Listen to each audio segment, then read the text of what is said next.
Okay, I think we'll get started. Thank you for coming. You are at the, now that you've got the viewers, how do you make them stay panel. With us today, we have myself, Robert Reinhardt, CTO of Video RX. I'll be moderating.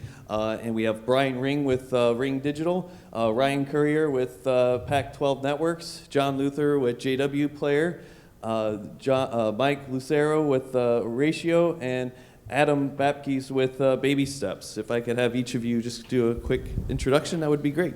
Sure, Brian Ring.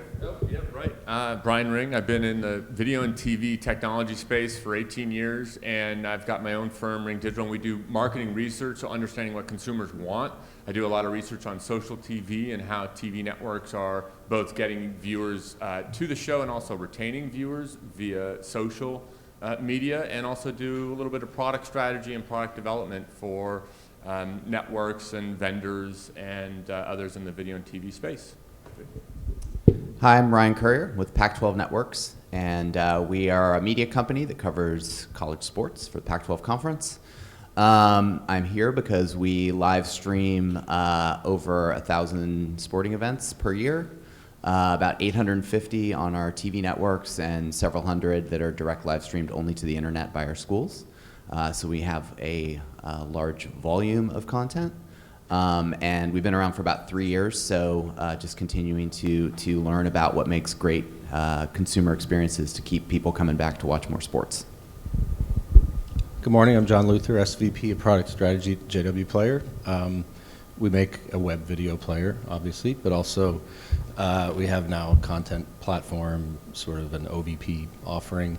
I don't know exactly how many sites use JW for live specifically, but in the aggregate, about almost 2 million websites in the world use our player, and we stream to about a billion unique people every month. So it's a very large footprint. We do a lot of different types of video, but for live, it's primarily RTMP, HLS, and now Dash, which we've just added support for recently. So I've been doing video, I think, probably 16 years now, ever since it was the tiny little postage stamp and a website with real player and all that stuff. So, yep. Mike? Oh, he's good. All right. Hello, my name is Mike Lucero. I'm with Ratio. I'm based up in Seattle.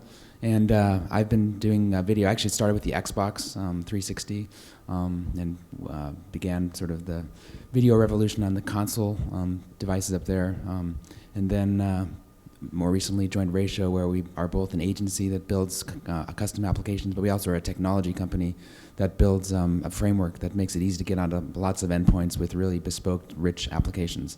Relevance today is actually, for me, includes the Yahoo session we were just in, because we built a 360 app for that, which we're very proud of. We also work with Red Bull Media, which has live events, and we have a very seamless integration into their live events program that sort of really takes advantage of our platform. And BYU TV is another one of our customers, does some really interesting stuff with live, going right from live to video on demand, like pretty much in a turnkey sort of way, which is a great user experience. So that's me.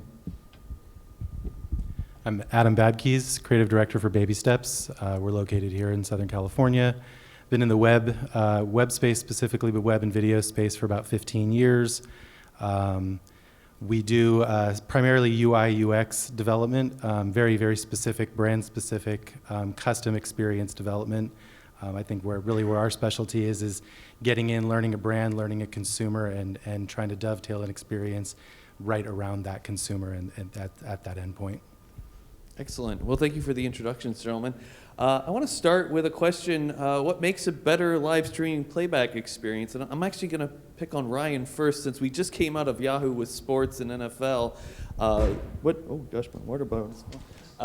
What would your follow-up to Yahoo session be from your perspective? Yeah, so I think focusing on once you've got the viewers, so people actually watching your content, what we've found, and we've actually made some changes around this in the last 12 months, is the actual video quality, especially for live sports, is just a huge determining factor in how long people stick around and watch. So we have been experimenting with upping our highest level quality stream, particularly as bandwidth is so prevalent for folks. Most people, once they lock into that super high quality stream, whether it's on a phone or they're Chromecasting or on a desktop, any of those experiences, we see much longer viewing times. So I would honestly say that is the number one factor, is really high quality looking video, minimal buffering. That's how people are used to watching sports on traditional TV. And I think that's what we need to demand from our user experiences in the digital world.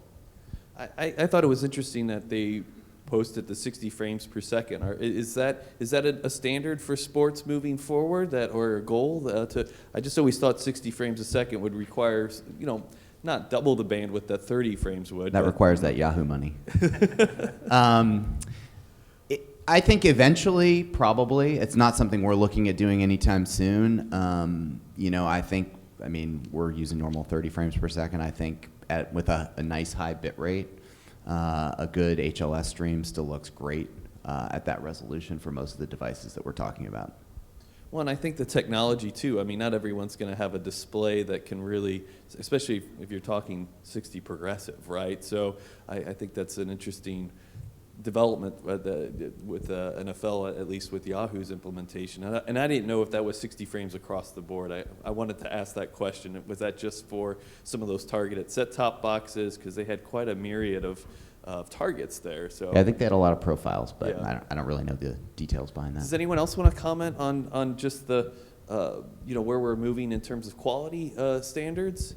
Anyone want to chime in? Adam? No? Mike? Just throw a little bit more on there. So, so first of all, I completely agree with that point about quality, and it's a well-known fact that there were some studies last year that came out that there is a reduction of I think it's like 1% lower buffering and glitching, that there's or higher buffering and glitching, that there's a 14% drop in, or 14-minute drop in viewership. I think that's a super important data point, and especially with the younger millennial audiences, it really matters for them. So that's super important. But the other thing that is similar actually has to do with reach and number of endpoints that you're on.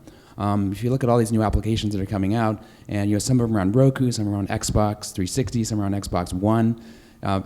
These consumers expect to be watching these live experiences on whatever device they happen to be near. So there is a consideration not only about the quality of that video, but also where you can get it.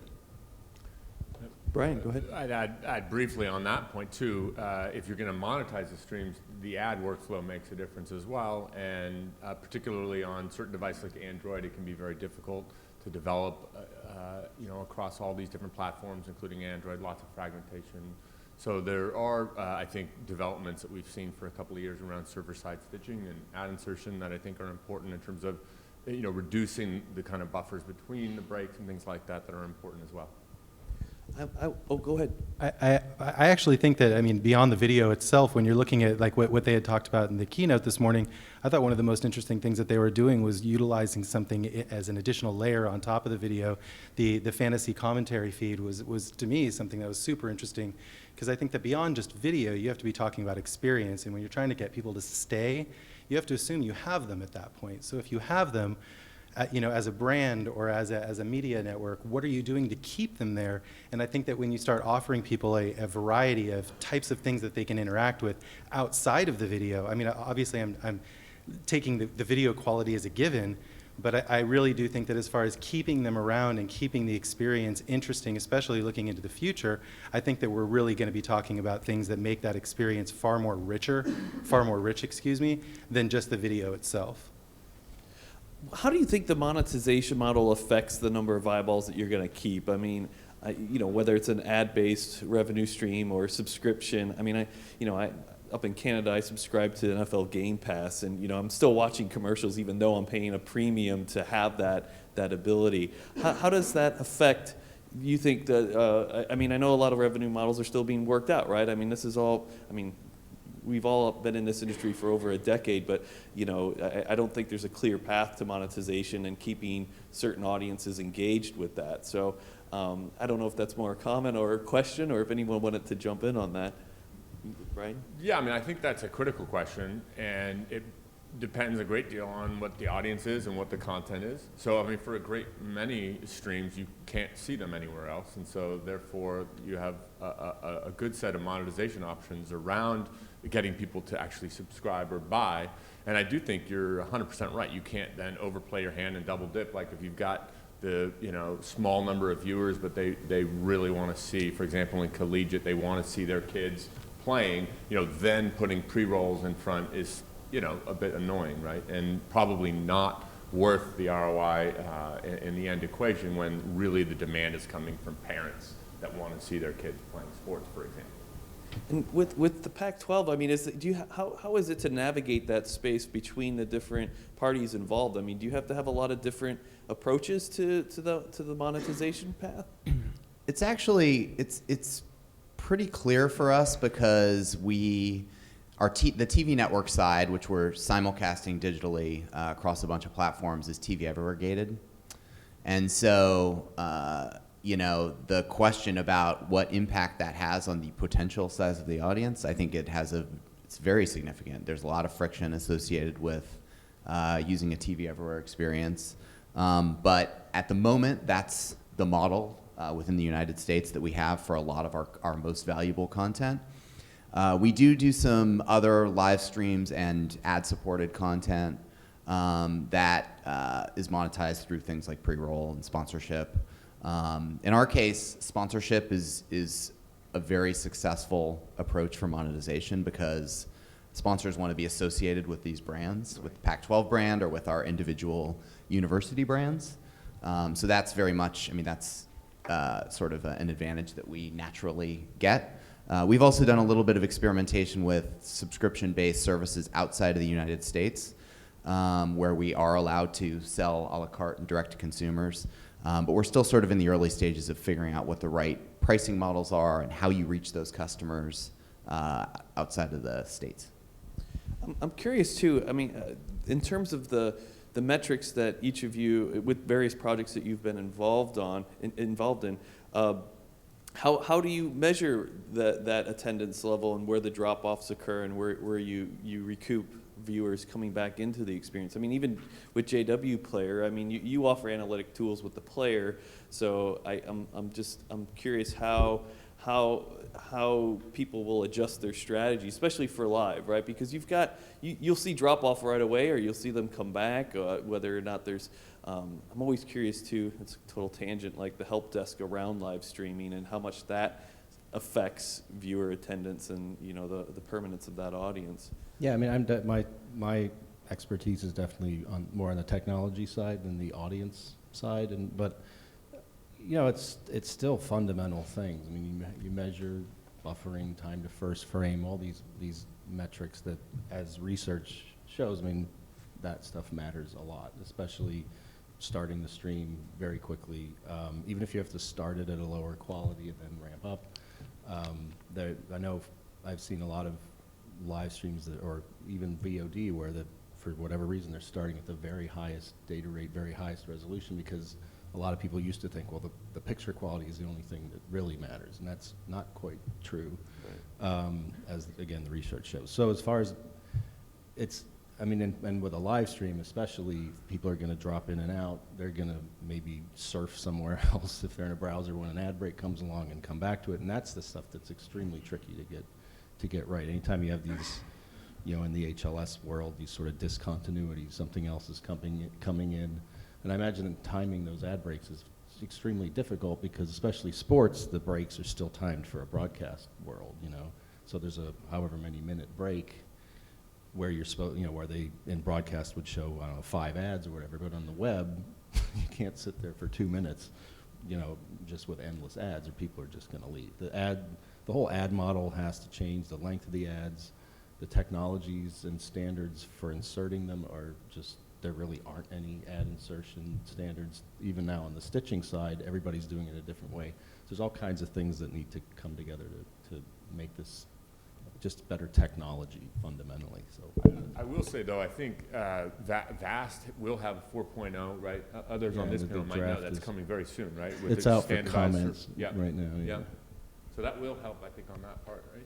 It'll help, but if you read the draft, it's still sort of like, here's a diagram of server-side ad stitching, and here's a sort of overview of how it quote works. It's like, well, yeah, everybody can conceptually see the workflow and how it works, but down to the nitty-gritty of like and even now in the Dash context, like, is it multiple periods? Do you do another manifest? Like, how the nuts and bolts of how that stuff works really needs to be ironed out. But I agree with you, it's a step in the right direction, absolutely. VAST 4, and the fact that, and there's a session now in a half an hour, server-side ads is on everybody's radar for a number of reasons, ad blocking being among them, or, but it's still sort of the Wild West in that world.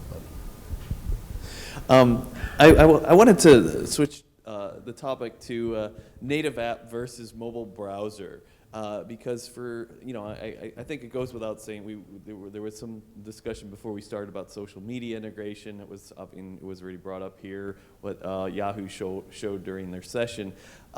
Is it possible without a native app to really keep the audience engaged with mobile browser? I mean, and, there's limited options there. There's HLS. You can't, we all know that on a mobile phone, if you're using mobile browser, you don't have the richness when it starts to play, right? You're using the browser Chrome. So is that a big point, you think, in terms of, I mean, budget-wise, obviously the bigger your company is or your enterprise, native app development isn't as much of a sticking point, right? Whereas with smaller to medium-sized publishers, that's a big investment, right? So how critical is that native app, do you think, for keeping engagement on mobile?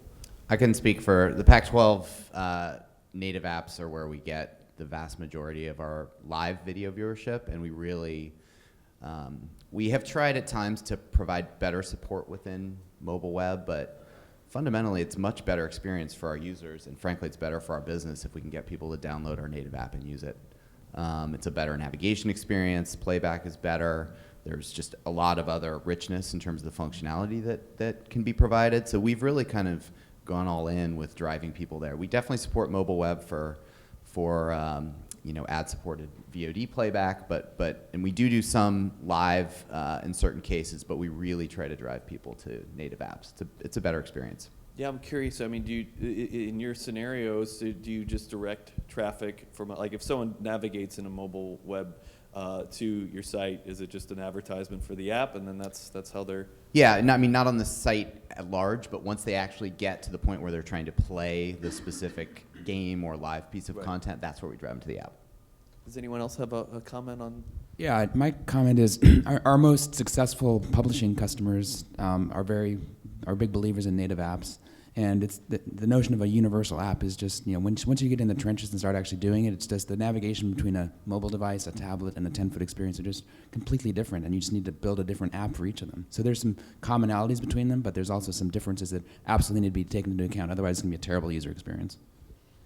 I think in addition to that, I actually work more on the web end than on the app platform end. But what we've seen is that unequivocally the native apps are what speak to the customer. I think it gives them a more immersive brand experience. So you're not just getting a video pop-up experience, especially when on smartphone, on smaller mobile devices. On a tablet, on Android tablets, you don't get blown out of the video entirely when you play a video. So you do get some page support to go along with it. But really, as far as the need for native apps, I think it's definitely where the consumers are at, and I think it's where the longevity is. So I'll make one counterpoint, because I just did a bunch of research on this and quite familiar. ComScore did some work on it. There's no question today we're all in the app space. That's where most of the engagement's going to happen in terms of time. But in terms of that funnel of driving people, the mobile web is much larger and actually growing much faster than apps, right? It's a much smaller amount of time that someone might spend. But I think as an industry, we need to be a little bit careful, because the mobile web is open and apps aren't. And I think we are just a little bit of a soapbox item here. Like, we want to be careful not to completely neglect the mobile web experience, because it's where people are going to go in kind of an impulse way. It's the top of the funnel. It's how you're going to start to bring people into the program. But there's no question that today it's in the app world that a lot of the long engagement is happening. I actually think you're right. I think that ignoring it as a start point would be a terrible idea, because I think that is where a lot of people kind of begin their engagement. But I think that it's up to both brand, both developer, UI, UX, all of those things to make sure that what the user is getting when they land in that mobile experience, that it's either a very clear redirect, if that's where the brand direction is, or that they are providing something that does take advantage of that platform because it is far more widely accessible. You know, the web, there's far more endpoints on the web than there are on any sort of smart devices out there. So to ignore it would definitely be a bad idea, but it's a challenge. I mean, like I said, that's the end we work on primarily, and to try and create experiences for the web that can usurp or even match what you can do in a native app, it's really difficult, especially on like iOS platform where you lose, by engaging in video, you lose context. Yeah, I was going to add that I agree with the customer acquisition part of mobile web.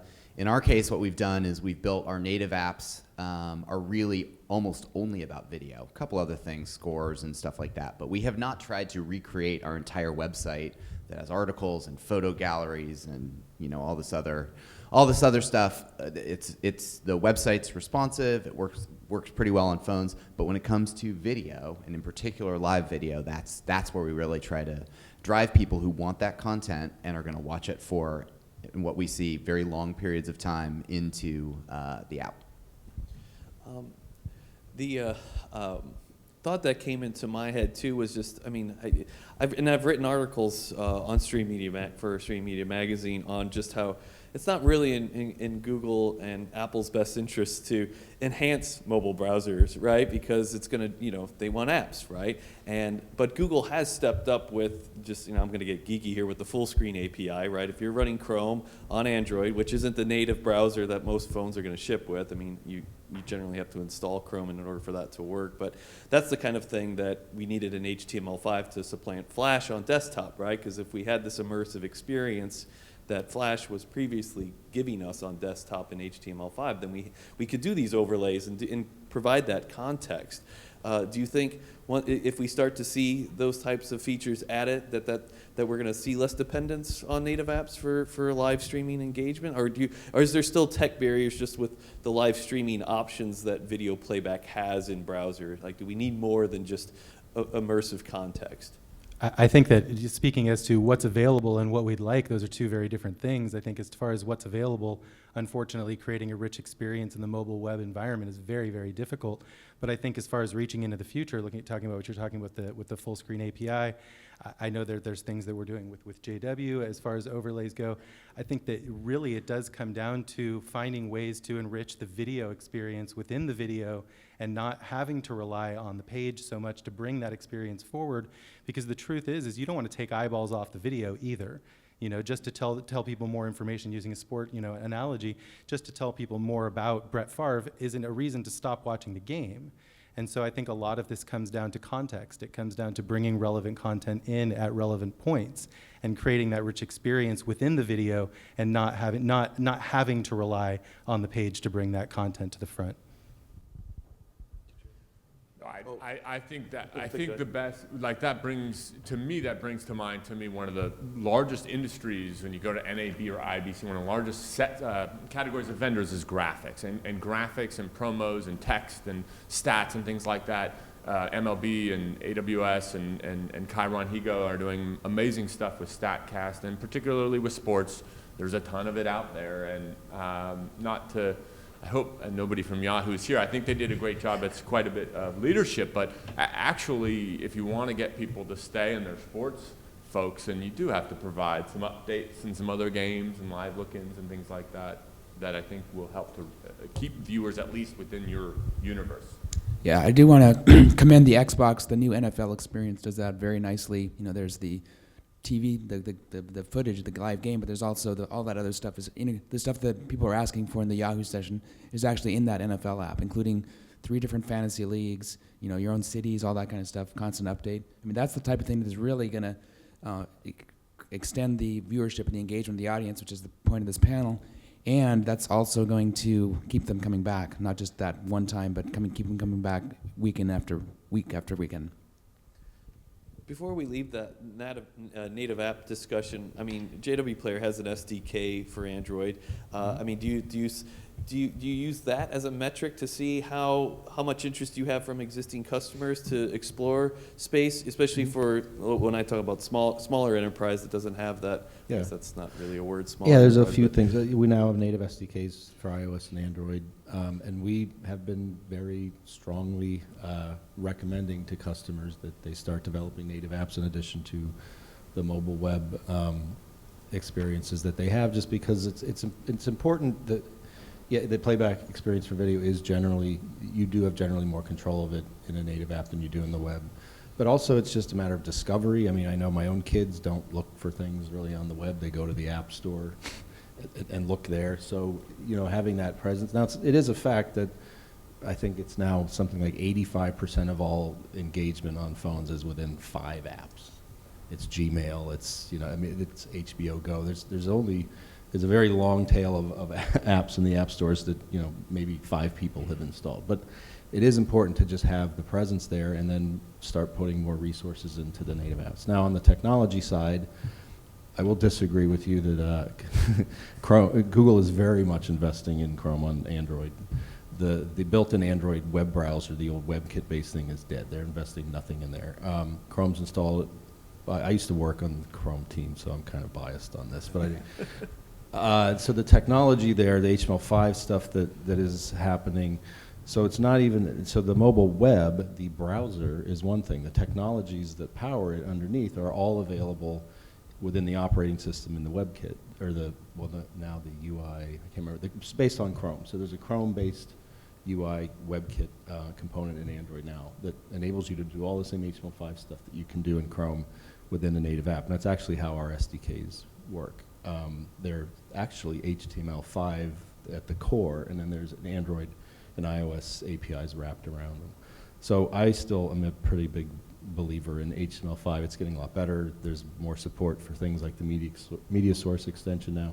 So anyway, yeah, the strategy has to include both for discovery and other reasons. But I think that whether it's the mobile web and a mobile web browser, or just the web platform technologies underneath, I think still have a lot of promise. So yeah, I hope that answers your question. No, very much so.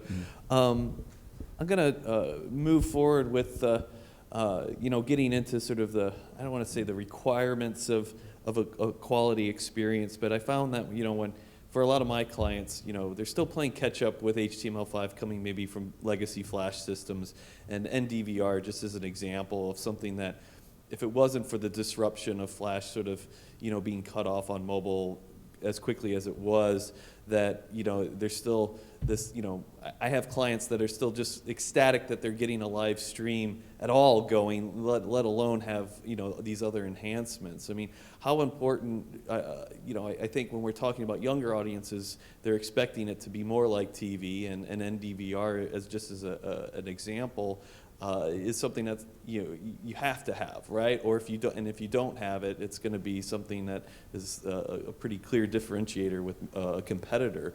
How much? I think with bigger, with Pac-12, it's a no-brainer. I'm sure you've got NDVR support there already, but do you find that there are basic features like that still are requiring significant investment on? From other providers? Not necessarily. I mean, NDVR we're all HLS in terms of our video. NDVR has not been that challenging, actually, to set up and get going. It doesn't get used that much, interestingly. It gets used some, but I think that maybe it's different than TV because you just tune out from your device and go do something else during commercial breaks or half times of games. We definitely see audience spikes not really during ad breaks, but during half times in particular. And of course, it's interesting to see the trends as the games get more or less interesting, depending on how the action on the field is progressing. But something like NDVR is just, I would say it is definitely a basic expectation, but it hasn't. On the other hand, it hasn't proven to be that technologically difficult to implement. What do you think the reasons are for that? I can personally say that I've tried NDVR, but it almost always breaks and causes a buffering experience that I don't want. I'd rather just have the live stream play continuously. Yeah, I agree with that. I think it somehow seems more disorienting on a mobile device than when you're on your DVR at home. You can't really figure out where you are. You're not really sure always how far behind you truly are. I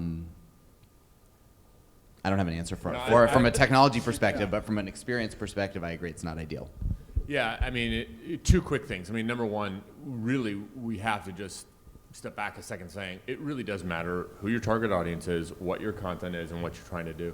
One of the things that I discovered, or I kind of clicked in my head, I hate to say this, I was in kind of a legacy TV context for many, many years, being the OTT and digital guy.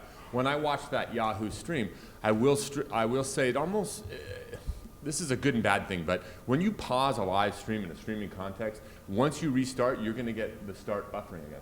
And it's a pretty bad experience, actually. And like watching that Yahoo stream, I hate to say this, but it was almost like, gee, I don't even know if we're ready for prime time yet on this, because the users in the sports context, and again, to my point of who's watching, I did a bit of research a couple months ago. You know, there are actually a lot of sports fans out there. You know, I estimated maybe 42 million, which is a huge audience. Nobody talks about this in the industry, that actually record sports to their DVR and have that expectation of catch up and condense and things like that. And so I do agree with this. I'm not sure whether that NDVR, it needs to be there, but not sure where we are with it, and there's obviously room for improvement in some of these areas. Yeah, it's like, just echo what everybody else said, that again, that kind of discontinuity in a stream is extremely difficult to recover gracefully. And this speaks, I think, also to something that's always been discussed with live streaming on the web, is a matter of scale. How on earth do you know, television broadcast, you send out the broadcast and 50 million people tune into it, and that's it. In an environment like the web, especially a TCP environment where you have a unique connection to every single one of those people, scaling that, I mean, the CDNs are doing an incredibly good job given the technologies and the quality of networks that we have, but there has to be investment and implementation of new protocols for the quick and other UDP-based things. Just there's a lot of technology nuts and bolts again stuff that has to happen underneath there, because you can only do so much with the available protocols we have, particularly HTTP, which, as we know, was never designed for video. It was designed for text documents. You're the only one so far who's still mentioned RTMP as a protocol. I mean, for live, it's pretty low latency, right? Yeah, but it it's very doesn't low. scale well, right? You're not going to get RTMP live streaming from any of the big CDNs anymore. Like, it used to be pretty central to... I was talking to Will off from Akamai. He said they still do a lot of RTMP out of Akamai. Is that for live specifically? That was my assumption. I didn't ask, though. Right. But again, yeah, it's an older protocol. It is a real-time protocol. It's a very low latency. Even, in the HLS world, you're pretty much always going to have at least 6 seconds or however long that first segment is. It's pseudo real-time, as I call it. Dash, have a little bit more control over things, but WebRTC is, very interesting technology that I think we should all be looking at for live. Even multicast, to be honest. Like these things that people kind of assumed are sort of long dead maybe can be, revived for these purposes, because it's very challenging. And I think that today we in this conference talk a lot about live streaming, but if you look at the numbers, television broadcast dwarfs all online watching of everything still. Right. I'm not saying it's always going to be like that, and I obviously hope that changes. But it's still worth putting that in perspective. It's a lot, not necessarily easier in the kind of like, just to send out a broadcast signal, even over digital or even over cable, the barriers are not there because it's just been done for a long time. It's going to take a while for web technologies, I think, to catch up with that. There's a lot of promise, and I'm hopeful, but it's going to take a while. I think that when you're talking about DVR specifically, I'm actually shocked to hear that it's used so little. We've actually done quite a few experiments with it in sort of a non-traditional use. If you think about something like surfing as an example, right here in Huntington Beach, they'll do a live webcast of a surf event. That event could take 2 hours, and there might be 5 minutes of interesting content in there. And so we've been doing a lot of experiments with actually trying to use use DVR and blocking basically in the timeline so that you can show people in the past what was interesting that they may have missed, so that they come into a live stream, you're engaged at a now point, but in the case of commercials or anything like that where you might hit an area that's less interesting, to try to preserve the user experience and to kind of keep them immersed. We've been playing around with this sort of fast backward idea, which is jump back and watch a highlight that maybe you weren't here to watch, and when that highlight finishes its run, it jumps you back to current. So I think that there are some really innovative things that can be done using this technology outside of just sort of waiting for the consumer to engage with it. And that's a lot of what we do at Baby Steps, is try to find ways to get people to engage with video in ways that maybe they wouldn't have before, or maybe in ways that we haven't even thought of yet. And I think DVR is one of those good examples where, as a standing technology, it's sort of maybe less interesting to the consumer to jump in and just use it. But I think that when you start applying a layer of experience to it that's a bit more compelling to the user, it might have a little bit more traction. Well, we've only got about 10 minutes, well, not even 10 now. We have about 5 minutes left in the session. I wanted to we have some questions, I'm sure. Nadine? What about updating apps? How do you deal with your users who have maybe downloaded the app once, and what happens next? Let me repeat that for the recording. So your question is basically, what about updating the apps, and how does that affect the user experience?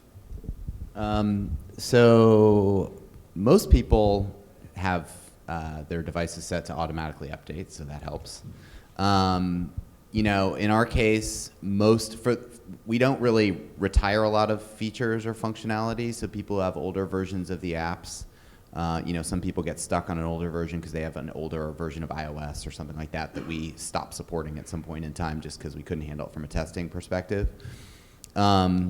So, you know, it happens when people are on older apps, but fundamentally for live content, like, they can still see the content even if they're not getting all the advantages of the new features that might be added over time.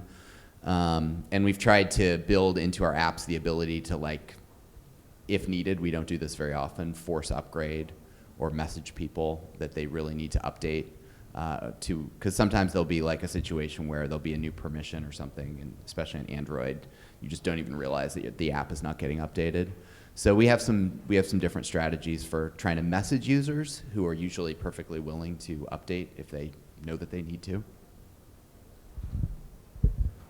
Yeah, and again, to beat the web technologies horse fully dead, this is, for example, the way our SDKs work is, again, as I said, that the HTML5 JavaScript core of it we can update that over the air at any time. So almost it has to be a kind of design element of your app, thinking really hard about, okay, yeah, instead of pushing out a monolithic 40 megabyte, every time I want to update it, this, to my annoyance, happens with me with Facebook. They seem to update that app every day. Probably for good reason, but it's like, and that's why I don't have numbers about this, about what the statistics are. Users who do auto update, you still have to take some action usually to, updates are available. Do you want to, and a lot of people, I know some friends of mine, it drives me crazy when I look at their phone and I see all these icons up there of stale apps that they just haven't updated. So anyway, designing your app in such a way that, you can have underlying technologies, that the app is wrapped around where you can update those over. Now you have to do this very carefully, obviously, because you can break things easily as well. But almost taking sort of a modular approach to how the app is designed, updating things like the UI templates, or doing it with CSS, that kind of stuff can be done over the air. That's just one approach that we've taken, and I think is going to pay off in the long run. But you might. Yeah, I mean, the framework that I mentioned during my intro in terms of the what we call ratio TV is, it's constantly being updated. It's actually very much on the server side, so it doesn't require a lot of touching with the client bits, which is actually really great from a publisher's perspective, and doesn't require you to go through certification, all that kind of stuff. That's our fundamental philosophy, but we also realize that there are going to be updates on the platform that we're going to have to account for, and we just build that into our offering. So it's very conscious thing we do in a very programmatic way. Any other questions from the audience? Oh, we got a couple up front. In terms of interactivity, do you recommend to have the user experience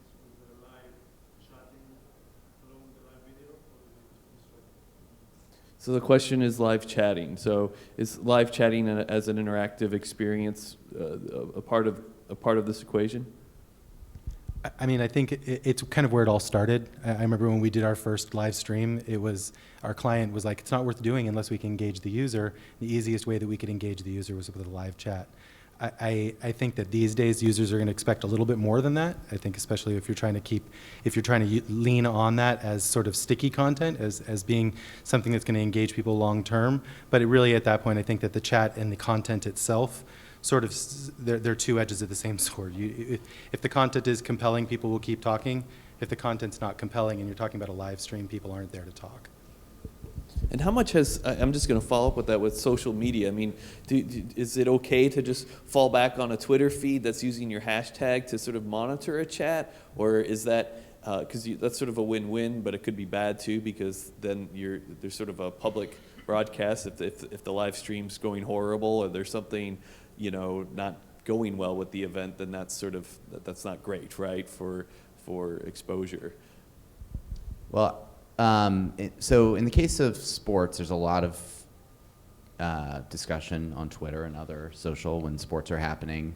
And we've tried in some cases to bring that into our world, but honestly continue to find a lot of pushback from users. They want to keep that conversation going within the social sphere. They're not necessarily, like, if it's two teams playing each other, they're not necessarily that interested in talking to the other team's fans. Or if they do, it goes poorly quickly, downhill. The worst of the internet shows up. Well, and even how live TV implements it, right? Yeah. They're just pulling the good stuff Yeah, that they're they just want pulling the that's good stuff. relevant. So. I think from what I observe, I mean, the way where the live streaming context where chat is being highly successful right now is in gaming. I mean, that I think is, there's some amazing experiences around that, and it really adds to that experience. So there may be some, I mean, we've been talking a lot about sports today, but there are certainly other very popular live streaming contexts where I think chat is very appropriate. Are you saying gaming is not a sport? Dominic. To build on, how critical it is for chat to engage viewers, has there been any push to have user-generated content, say, for example, watching sporting events, so fans reaction to a touchdown, so that you can incorporate that into a live broadcast? Any push towards those type of mechanisms to help with viewer engagement? So, and I'll summarize again for the recording. So, user-generated content. How important is that to this equation? I mean, I guess I think, for example, the Republican debate, Telescope and Facebook, did some interaction, and they got something like, 40,000 people uploaded questions to the moderator, right? And then they choose 4 of those, they put it onto the broadcast. And in general, of course, social media, social TV, a lot of these tools. To me, I was yesterday at a conference that was really all about linear and linear production. These are the oldest of old school guys that have done the halftime shows, the live events, et cetera. And every single panel throughout the day was about bringing social media into the equation. So I do feel like we've kind of broken a barrier a little bit, and a lot of users expect this type of activity, and that's good for all of us. It engages people in TV more, they enjoy it more, et cetera. I think if you're talking from a proactive standpoint, like trying to solicit that user-generated content before, for instance, something happens, like in the case of the debate, fielding questions and things like that, I think it's very engaging. But I think if you're looking at it as sort of a reactive thing, I think the pushback, generally from what I've seen with brands that I work with, is that the amount of overhead that it takes them to staff that, to handle that, to curate that, to make sure it's okay to put out, and then what benefit is it really bringing back to the brand at that point? It becomes a cost center that sometimes doesn't win. I agree with those points. We've had really good luck on social, especially before or after, but not so much in the live context. But with your question, it reminds me of what Snapchat does with stories around live events. And I think thinking about things like that, as far as letting people participate remotely in both telling the story, but more importantly, experiencing what's going on around all types, concerts and debates and sporting events and all that kind of stuff is, I think, a really fascinating evolution in the way that we experience live events beyond just, sitting there and watching them. Well, we are now officially over time. I know there's more questions, but I think most of the panelists are going to be here for the rest of the day, so feel free to ask questions afterwards. But I just want to thank all the panelists for attending, and thank you for participating in our discussion. Thank you.